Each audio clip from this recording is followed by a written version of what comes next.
Hi, Guerrero Geckos. Another story, Tops and Bottoms by Janet Stevens.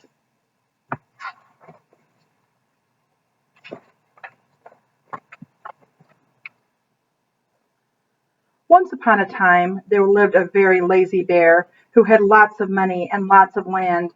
His father had been a hard worker and a smart business bear, and he had been given all of his wealth to his son. But all Bear wanted to do was sleep.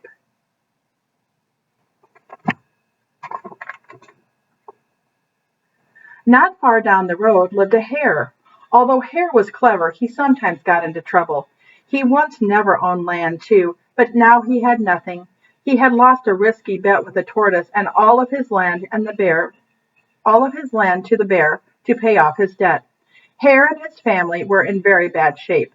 The children are so hungry, Father Hare. We must think of something, Mrs. Hare cried one day. So Hare and Mrs. Hare put their heads together and cooked up a plan.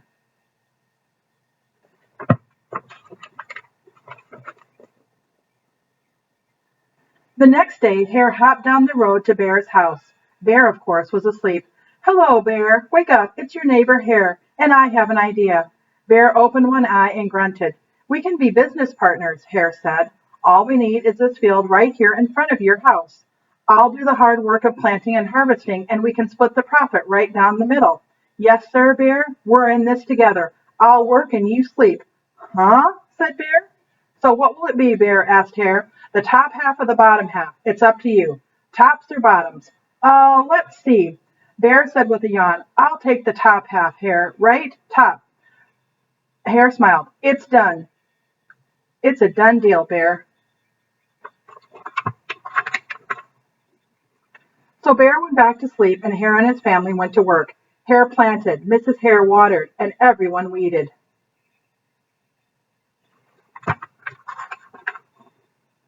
Bear slept as the crops grew.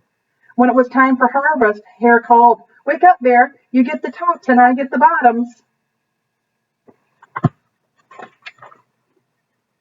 Hare and his family dug up all the carrots, the radishes, and the beets. Hare had plucked all the tops, tossed them in the pile for Bear, and put the bottoms aside for himself.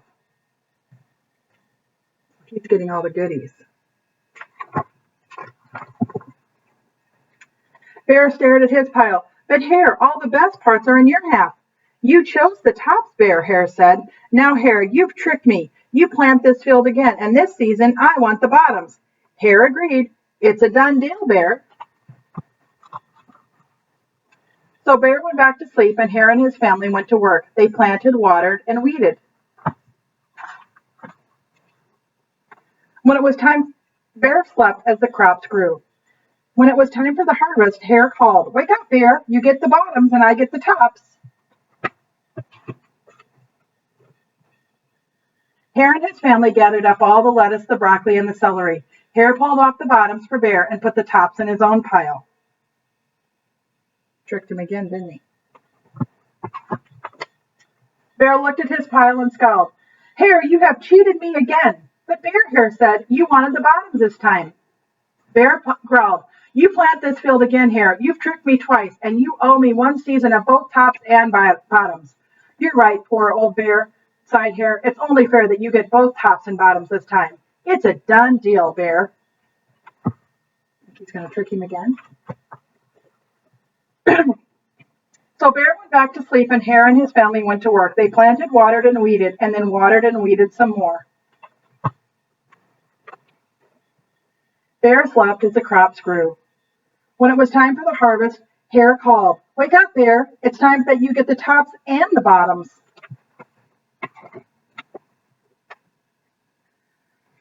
In the front of Bear's house lay a high field of corn. Hare and his family yanked up every corn stalk, tugged off the roots at the bottom and the tassels at the top, and put them in the floor pile for Bear. Then he carefully collected all the ears of corn in the middle and placed them in his own pile.